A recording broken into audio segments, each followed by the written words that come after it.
Hey there, YouTubers.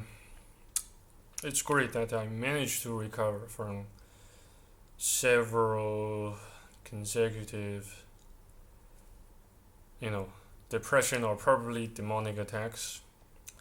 Um, and at last, I have regained some more focus and strength to talk about it specifically. And I also like to talk about more of my plans in the future, writing a book about MGTOW and how to how to survive in nowadays world as a Christian MGTOW or a MGTOW Christian or involuntary celibate Christian, etc. And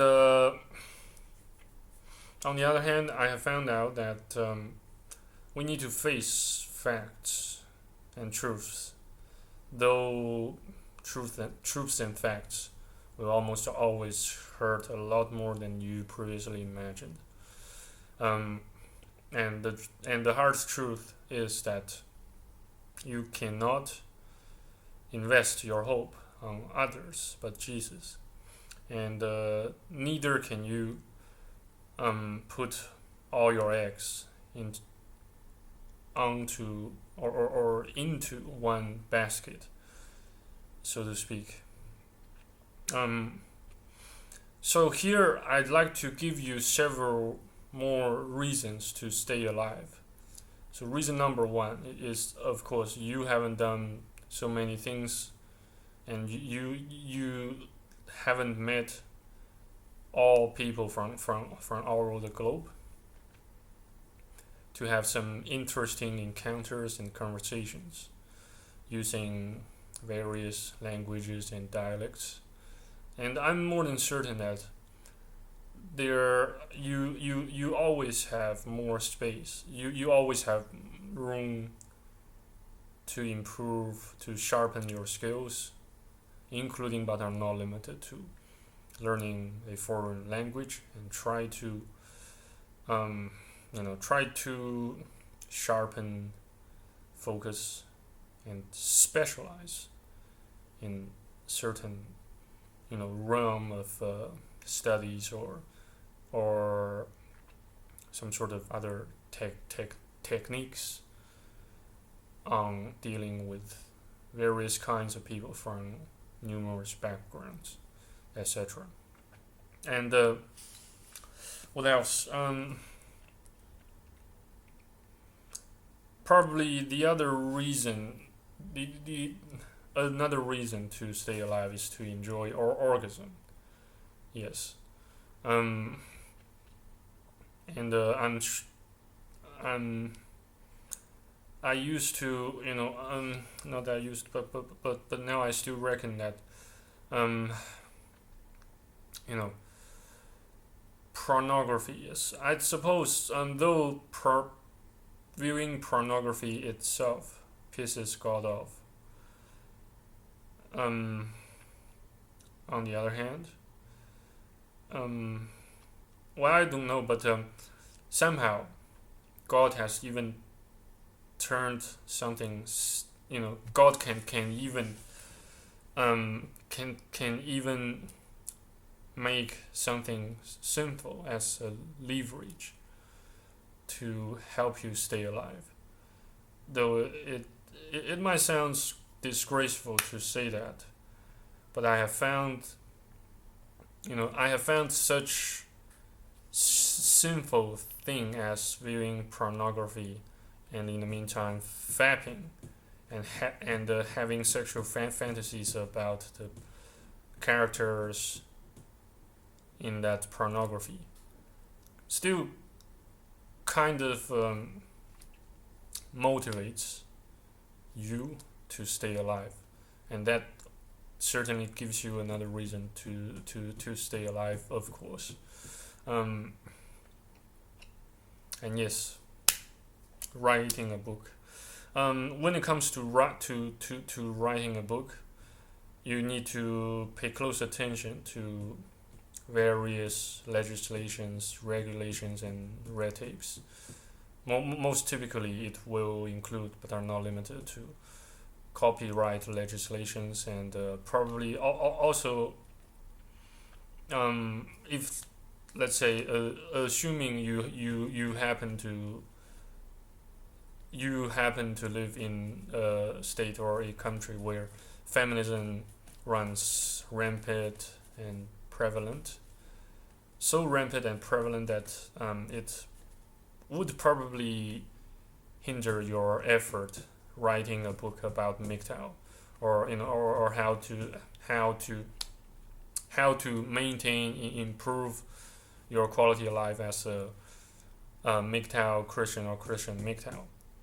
So so my plans so my plan so my plans for next week will definitely involve making cold calls to various publishing companies in Australia, in the United States, probably also in Canada and Great Britain. I plan to make as many cold calls as possible to see if they're to see if they have some angles I can pursue to take leverage or take advantage of, so that my book can get published, and probably I could also make a small fortune from publishing, from writing, compiling, and publishing the book itself per se. Um, and what else? Yes, I'll also continue to help my old man with his business, and he's got he somehow got diabetes, and um, that means I have the obligation to look after him, not just his physical health but also his mental health. And sadly, he seems and sounds quite depressed, and even fairly suicidal. And I have received the signal that he need my help to stay alive.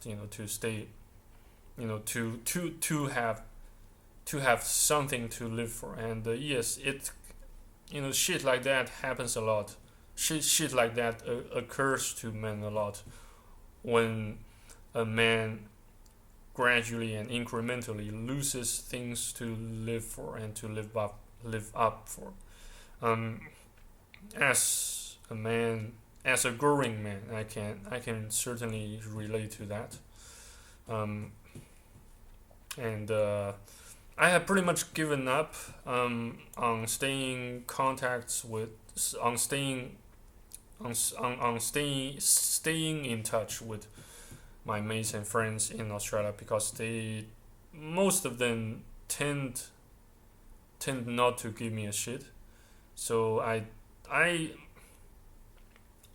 kind of decided to just ignore most of them. Although when as soon as I can gather, or can somehow, let's say,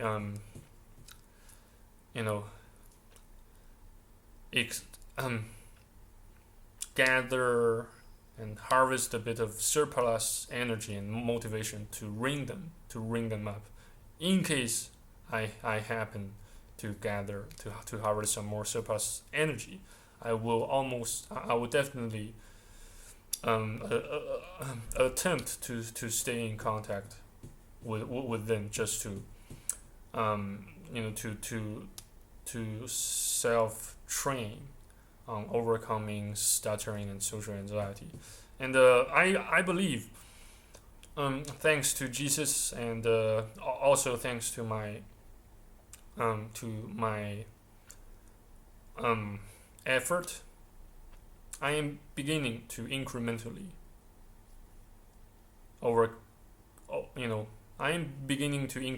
overcome social anxiety and stuttering. Though I do not actually, I do not recommend that you use socializing events as an antidote for depression, because it will almost always lead to more catastrophic outcomes, like such as getting yourself more upset, more depressed, since it doesn't yield or bear any fruit, even after so many attempts, so much hard work, because you are seeing a living example. I have tried, quite hard, trying to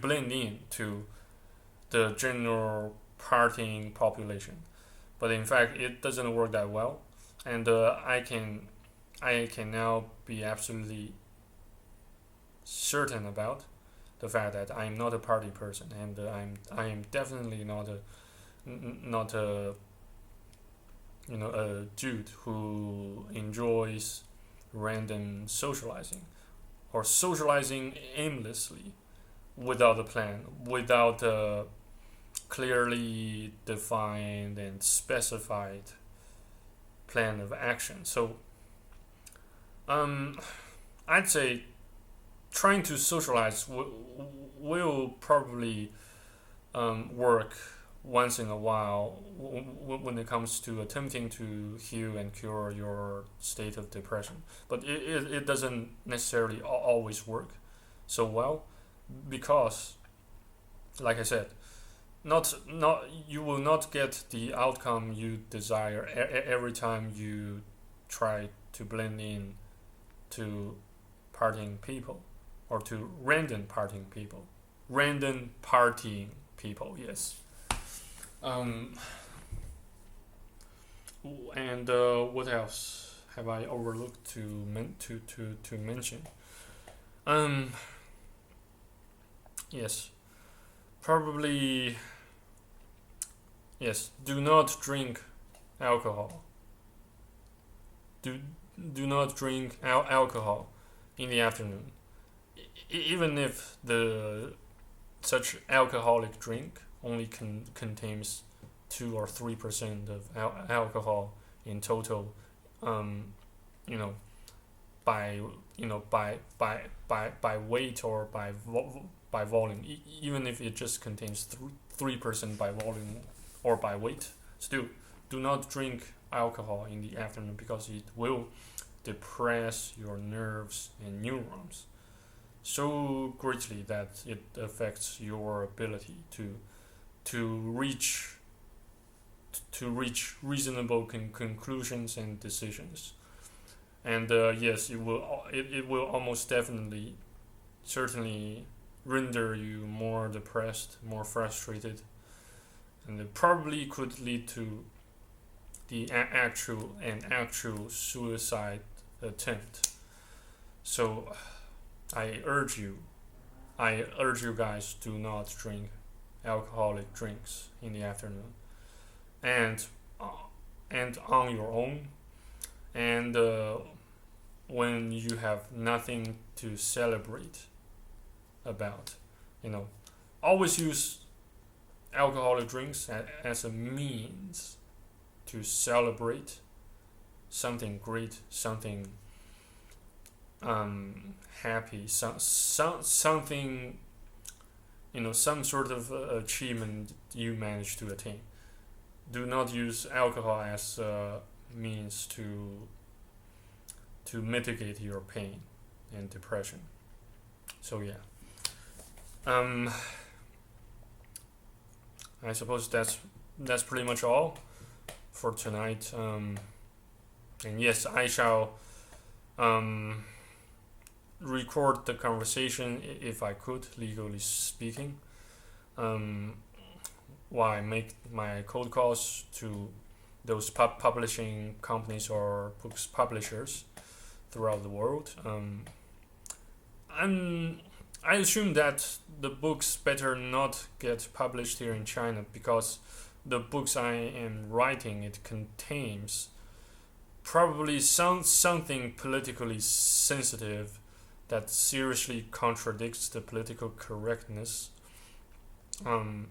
probably not the political correctness in China, but I assume it has the potential to sabotage political correctness throughout the Western world, and I am planning to do so to awaken the suffering men throughout the world, and I've also I've I've also boldly and recklessly you know integrated such project onto my other ongoing projects, not just to you know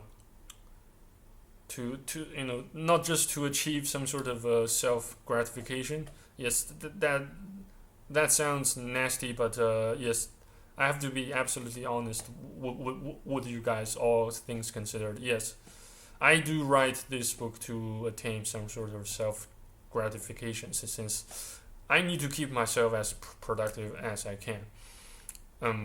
Especially now, especially during a tense period, like like the current moment. Or otherwise, my mind could just go all haywire, and who knows what would happen if I do not have things to do, like writing a book. But regardless, thanks again for watching and listening. I sincerely I sincerely hope all of you guys can have a great weekend, and stay blessed, and stay faithful, and and also stay tuned for my next videos on YouTube. So thanks again. Good day or good night, and see you next time on YouTube. Bye bye. Cheers.